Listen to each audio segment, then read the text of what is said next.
Show for you this morning, because if you were busy on your Saturday afternoon and you didn't realize what happened, well, the New York Times has dropped a bit of a bombshell in the Benghazi story. It's a part of a new book that the New York Times is publishing, and they released a number of chapters online yesterday, and it details some conflicting reports from things we hadn't necessarily heard in the past before. You're right. There's a guy by the name of David Kirkpatrick. He's writing a book, and he released the first 6 chapters of this book. And if you want some publicity for your book, drop a bombshell. This is it. He did.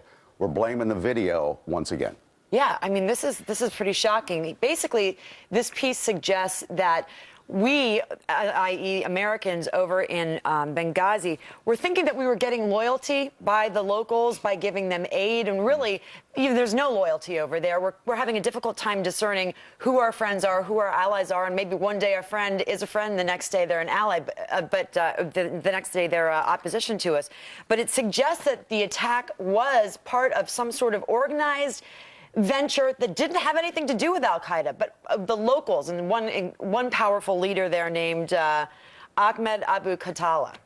Yeah, and so basically the big argument is no evidence at all that Al-Qaeda was involved. And even though Fox News had repeatedly reported that there was ties to Al-Qaeda, another big part of this book being released online is that the film sparked and fueled the attack, that YouTube video in part sparked and fueled the attack, and that the attack was led by a group of Islamist militiamen. So random militia that kind of had an attack in their mind, right? Then saw the video, and that sparked them to go ahead and make this attack. It's a little strange. But it's all the stuff that it's been debunked over and over and over again. Now, the New York Times says, look, we spent months interviewing folks in Libya and asking them repeatedly what was the motivation behind it. That's what the reporting says. Anonymous sources, Anonymous Here we go sources. again. So when you compare that to what we now know from, for instance, the Senate House Intelligence Committee, or for the House Intelligence Committee, Mike Rogers, who has access to classified information and who has since debunked all of this, listen to what Mike Rogers said in November of this year. Listen. I will tell you this by witness testimony and all in a year and a half of interviewing everyone that was on the ground, by the way, either by an FBI investigator or the committee, it was very clear to the individuals on the ground that this was an Al-Qaeda-led event. And they had fairly descriptive events early on that led those folks on the ground doing the fighting to the conclusion this was a pre-planned, organized terrorist event, not a video. That whole part was debunked time and time again. Remember when Susan Rice went on the Sunday talk shows? Of course, she was just on 60 Minutes this last week, and Leslie Stahl asked her, do you regret having gone out and done that? Because you might have been Secretary of State had you not gone on those 5 Sunday talk shows and talked about how this was a spontaneous attack as a result of those YouTube videos. Well, she said that was the information that they had at that moment. Right.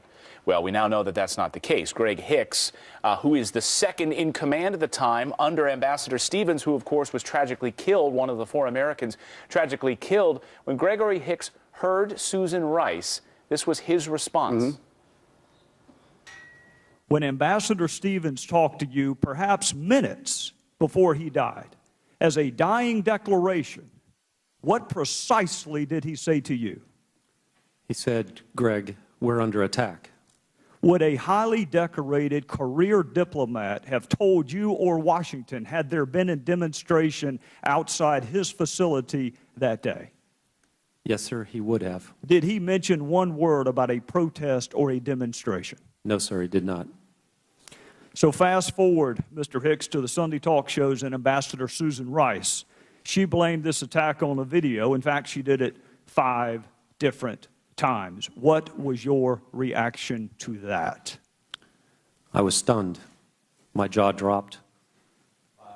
And I was embarrassed. Like you said, Clayton, this Gregory Hicks took over for Chris after he was killed. A man who was on the ground. Not an anonymous source. And again, I want to read you a couple lines from this piece from the New York Times. Surveillance of the Americans' compound appears to have been underway at least 12 hours before the assault started. Then it goes on to say, anger at the video motivated the initial attack.